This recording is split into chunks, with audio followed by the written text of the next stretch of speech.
Bonjour à tous, c'est Robin Labadie, votre hébergeur WordPress préféré, lrob.fr. Aujourd'hui, j'en ai un petit peu marre de voir des gens qui recommandent sans cesse 3 millions de plugins pour WordPress qui sont complètement inutiles. Donc, je tiens à vous montrer ce que moi, j'utilise pour mes sites de manière générale. Juste un truc à dire avant vraiment de rentrer dans le sujet, c'est qu'il n'y a pas de règle absolue. Vous n'avez pas besoin systématiquement sur tous les sites, dans tous les cas, d'un plugin spécifique. Il n'y a aucun plugin que vous avez besoin d'installer à chaque fois sur tous les sites. Ça n'existe pas. C'est du cas par cas. Réfléchissez toujours avant d'installer un plugin. Est-ce que vous en avez vraiment besoin? Quel est l'impact sur les performances? Si l'impact sur les performances est trop gros et que ce plugin n'apporte pas de fonctionnalités essentielles, que peut-être vous pouvez faire autrement qu'en utilisant ce plugin, eh bien peut-être que ce serait mieux de ne pas installer ce plugin. Voilà, réfléchissez à chaque fois. Il n'y a pas de règle absolue. Les dogmes de ça, c'est les plugins indispensables, obligatoires, ça m'énerve. Donc voici sur ma vitrine lrob.fr les plugins que j'ai installés. On peut voir que certains sont inactifs. C'est des plugins que soit j'utilise de manière opportuniste, soit j'ai eu un souci avec et donc je les ai désactivés en attendant de creuser davantage. Mais la plupart, c'est plutôt de l'opportuniste ou du test. Voilà. Donc je vous ai zoomé un petit peu pour que ça soit lisible. On va même zoomer encore. On va tous les passer en revue, en fait. Il y en a 27 plugins qui peuvent être intéressants. Et après, on verra aussi rapidement un deuxième site, palaref.fr, qui est un site qui sort des refs cultes, que je manage aussi. Donc d'abord sur la vitrine lrob, on a Block Visibility. Donc ça c'est un moyen de mettre des blocs en conditionnel. En mode mobile par exemple, vous allez masquer un bloc ou inversement. Ça permet de faire parfois des compositions un peu plus versatiles. Pourquoi Block Visibility n'est pas actif? Tout simplement parce qu'aujourd'hui j'ai réussi à faire un design qui n'en a plus besoin. Il y a des cas où il peut être vraiment nécessaire, donc voilà, un plugin à avoir sous le coude. Broken Link Checker, comme son nom l'indique, il va permettre de trouver facilement des 404 ou des liens qui n'auraient pas été correctement mis à jour. Donc ça, c'est utile quand vous travaillez beaucoup sur votre site, que vous changez des URL et tout ça. Donc j'en ai eu besoin récemment, donc c'est pour ça qu'il est encore là et désactivé, puisque plus besoin.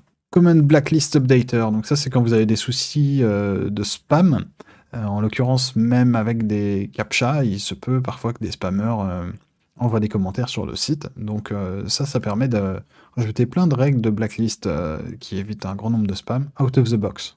Très peu connu, ce plugin est absolument excellent. Compliance, GDPR, CCPA, Cookie Consent. Donc comme son nom l'indique, c'est le plugin de gestion des cookies. Il y en a plusieurs. Celui-ci pour moi est très bien. Voilà, je peux le recommander. Parmi d'autres, en tout cas, c'est une valeur sûre. Ensuite, on a Connect Matomo.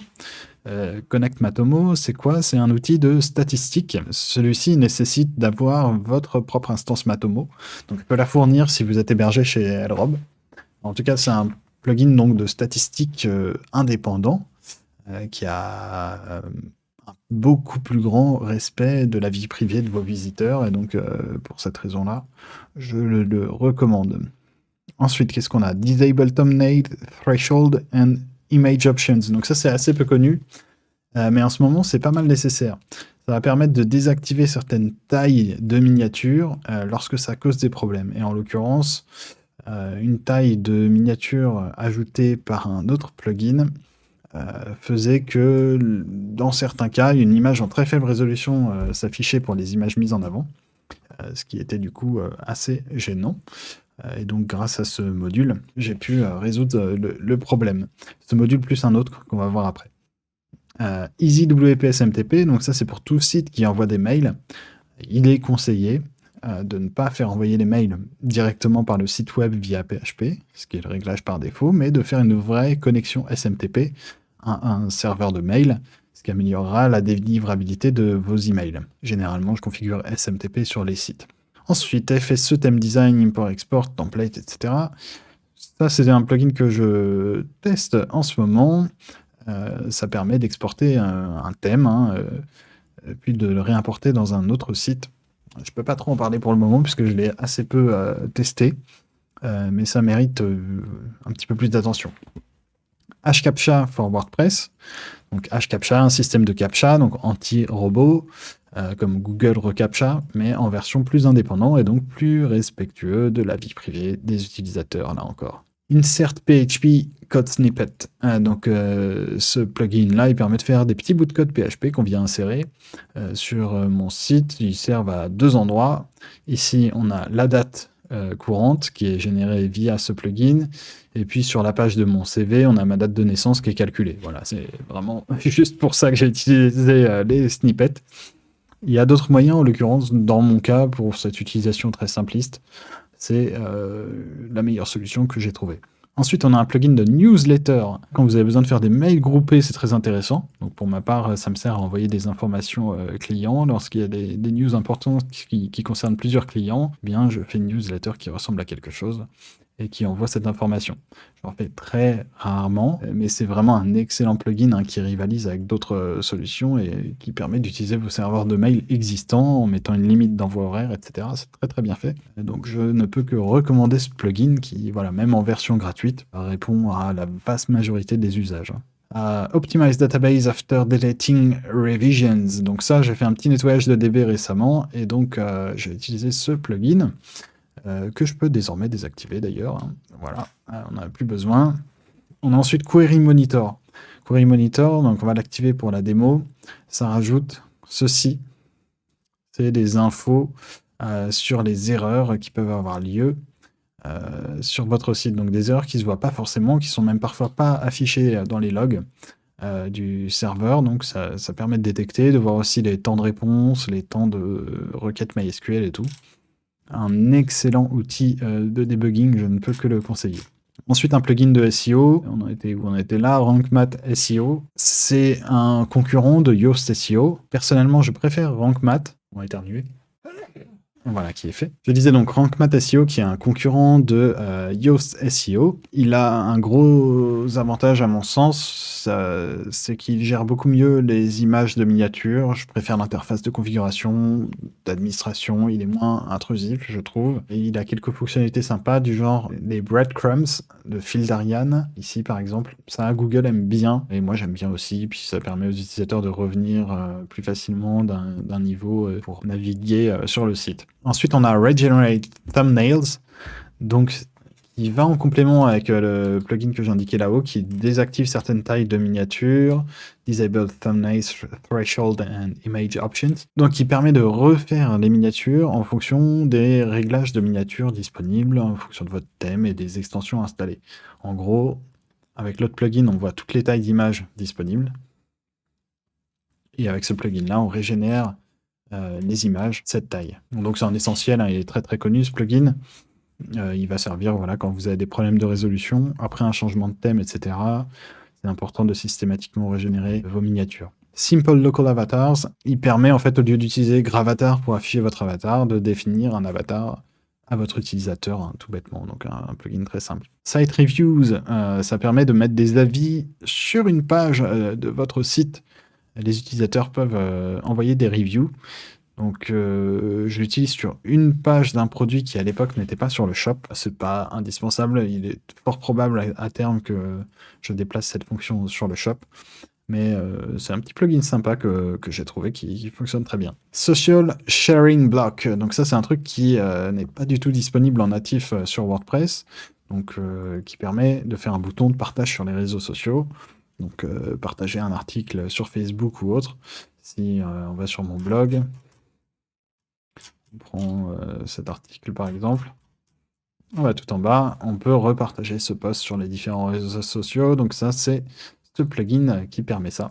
Un plugin tout simple et très efficace. Ensuite, on a un plugin désactivé puisque j'ai eu quelques soucis avec. Il permet d'envoyer des notifications en cas de réponse aux commentaires, ce que WordPress ne fait pas par défaut. Il faudra que je reteste la fonction, mais c'est quand même pratique lorsque des utilisateurs échangent par commentaire sur vos posts, qui puissent être notifiés en cas de réponse. Donc ce plugin permet de faire ça. Transients Manager, donc ça c'est un plugin très technique qui permet d'effacer les transients. Donc c'est des données un peu temporaires et qui servent à WordPress pour fonctionner. De temps en temps, il peut être nécessaire de les nettoyer, donc c'est pour ça que j'ai ce plugin-là de manière totalement opportuniste. Ensuite, on a un plugin multilangue, donc TranslatePress et TranslatePress Developer, qui est la version payante, qui permet de faire une traduction complète du site avec des réseaux neuronaux basés sur l'API d'un truc qui s'appelle DeepL.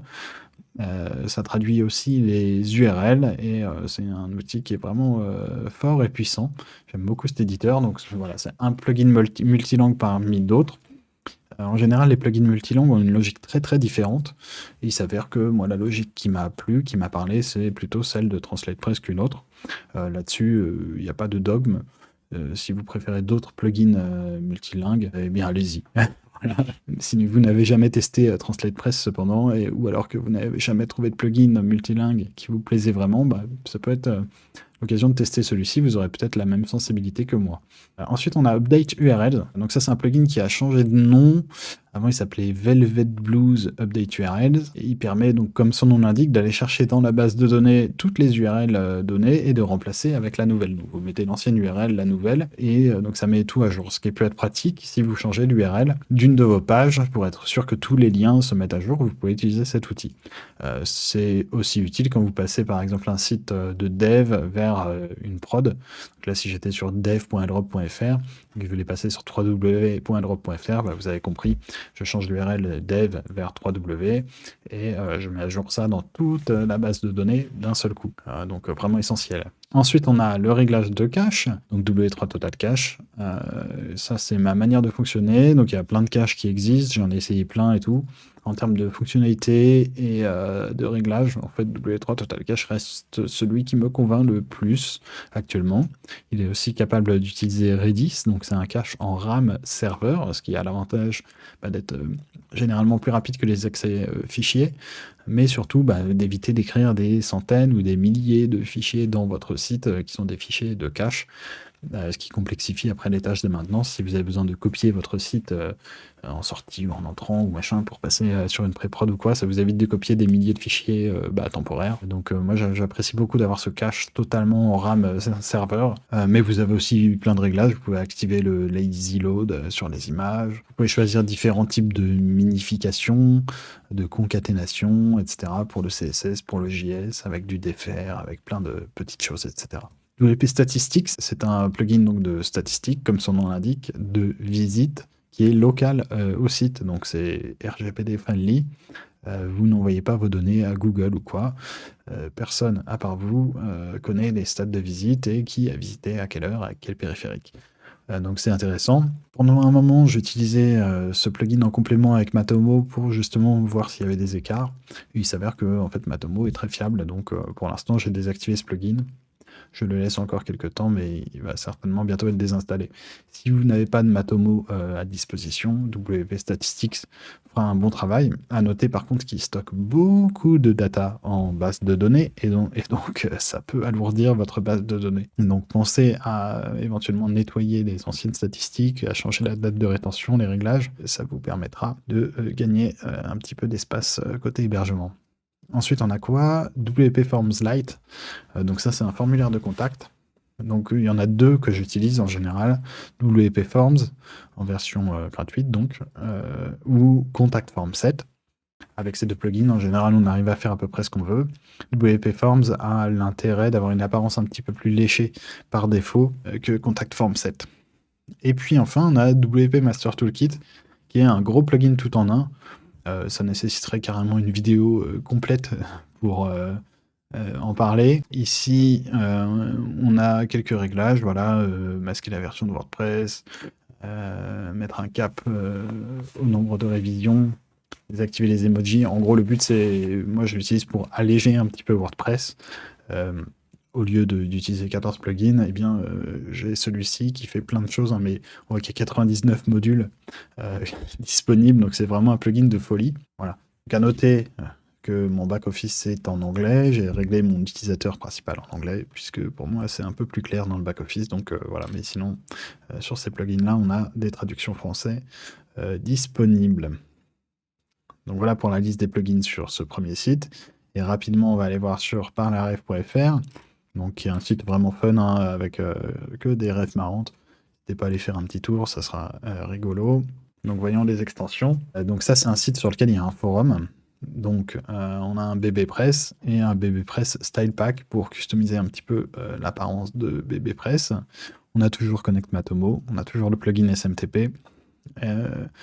On a OG OG, qui est un plugin qui permet de prendre l'image mise en avant pour la mettre en avant sur les réseaux sociaux. En fait, Rank Math SEO fait ça. Et si vous n'avez pas Rank Math SEO sur un site qui est peut-être un petit peu moins critique, comme celui-ci, qui est vraiment un site pour le fun, eh bien OG permet de plus facilement faire un partage qui est joli, qui a de la gueule, quand vous partagez un lien sur les réseaux sociaux. Justement, Social Sharing Block, donc pour partager sur les réseaux sociaux, W3 Total Cache et WP Master Toolkit. Au début sur ce site, j'avais surtout testé WP Master Toolkit. Donc j'ai activé quelques modules. Un module comme celui-ci est sympa, ouvrir tous les liens externes dans un nouvel onglet. Ça c'est très pratique, hein. Ça permet d'éviter de perdre du trafic sur vos sites si jamais vous faites des liens externes. Et donc on a fait le tour de tous les plugins. Donc avec ce genre de plugin, on peut faire des sites déjà assez riches avec des choses, parce qu'en fait la plupart de la customisation se fait directement avec Gutenberg, directement avec WordPress. Il y a besoin d'avoir 3000 plugins. C'est sûr que si vous faites un site à base de Elementor ou autre, vous allez vous retrouver avec des extensions d'Elementor pour accomplir les fonctions manquantes. J'ai la voix qui part, en même temps il est tard. Mais le but, à mon sens, c'est vraiment d'avoir le site le plus léger possible, où chaque extension doit être réfléchie avant d'être installée. Là, on l'a vu sur mon site, on a 18 extensions actives, ce qui est à la fois peu et beaucoup. Certaines de ces extensions pourraient être désactivées, hein. Je vois Regenerate Thumbnails, par exemple, voilà, n'est pas indispensable tout le temps. Voilà, au final, pour moi, un site normal ne devrait pas dépasser, la plupart du temps, un site vitrine ne devait pas dépasser les 15 extensions. Si vous avez un site de e-commerce, là vous allez souvent avoir d'autres besoins, des moyens de paiement, des moyens de livraison, des gestions d'abonnement, des modifications sur les produits. Tout ça, c'est des plugins qui s'ajoutent. Donc on conçoit qu'il y ait des plugins supplémentaires, mais faites au plus simple. C'est ça la règle. Si vous vous demandez quel plugin je dois absolument installer, le moins possible. Vérifiez que vous avez vraiment besoin. Vérifiez à quoi ils servent. Vérifiez éventuellement avec Query Monitor s'il génère des erreurs. Vérifiez les temps de réponse de votre site avec GTmetrix ou Google PageSpeed, ou alors si vous avez un monitoring Uptime Kuma, vous pouvez utiliser ça aussi. Vérifiez tout au long du développement l'impact sur les performances. Est-ce que le plugin que vous venez d'installer, il génère 1 mégaoctet de scripts JavaScript ou CSS qui vont être énormes à exécuter pour le visiteur? Si la réponse est oui, il faut peut-être trouver un autre plugin. Voilà les critères qui font un bon, un mauvais plugin. Mais vous voyez qu'au final, sur la plupart des sites, on n'a pas besoin de 3000 plugins. Et salut, c'est Robin du montage. Également, il y a pas mal de plugins de maintenance, de sécurité et compagnie qui peuvent être remplacés en fait tout simplement par un bon hébergement. Et tout ça, c'est inclus dans vos hébergements LROB. L'anti-brute force côté serveur, des règles de sécurisation, pare-feu applicatif, tout ça, c'est beaucoup plus léger à exécuter côté serveur, et c'est surtout les hébergements LROB en standard. Voilà, c'était important de le dire, je pense. Là, j'ai montré des sites très simples, mais en fait, lrob.fr, il contient un wiki, il contient un blog, il contient toute une vitrine avec des produits qui sont affichés, etc. Tout ça, c'est du natif. Il n'y a pas besoin de plugin pour faire ça. Là, sur cette page, tout ce qu'on voit est natif.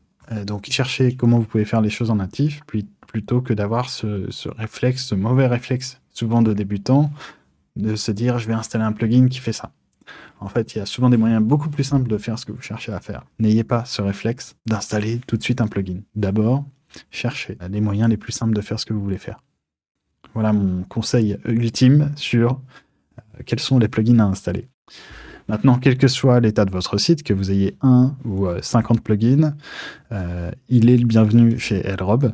Vous avez des outils qui vous permettent de le garder sécurisé et à jour, avec des dizaines d'améliorations de sécurité applicables en quelques clics, des notifications en cas de faille de sécurité connue dans vos plugins, la possibilité d'activer les mises à jour automatiques côté serveur directement, avec un backup par jour conservé 1 an. Si vous souhaitez le meilleur pour votre site et avec des performances les plus élevées possibles, eh bien, n'hésitez pas à choisir votre offre d'hébergement LROB parmi celles qui sont disponibles ici, ou si vous avez de nombreux sites, vous avez aussi les offres Web Agency. Je vous invite à regarder ça sur lrob.fr. En sachant que derrière, moi, je vous accompagne au quotidien justement pour vous expliquer au cas par cas ces bonnes pratiques. Lorsque vous êtes confronté à une situation, un problème, je vais vraiment vous suivre et vous parler franchement, même si il n'y aura pas toujours des mots faciles et qui font plaisir, mais en tout cas, ils seront toujours axés vers vous aider à aller dans la bonne direction avec votre site pour réussir sur le web. Donc si vous voulez réussir sur le web, si vous voulez, c'est mon nouveau slogan, soignez votre santé mentale, eh bien, venez chez Elrob héberger votre site. Et je serai très heureux de vous aider, de vous accompagner. Et abonne-toi sur YouTube pour toujours plus d'astuces.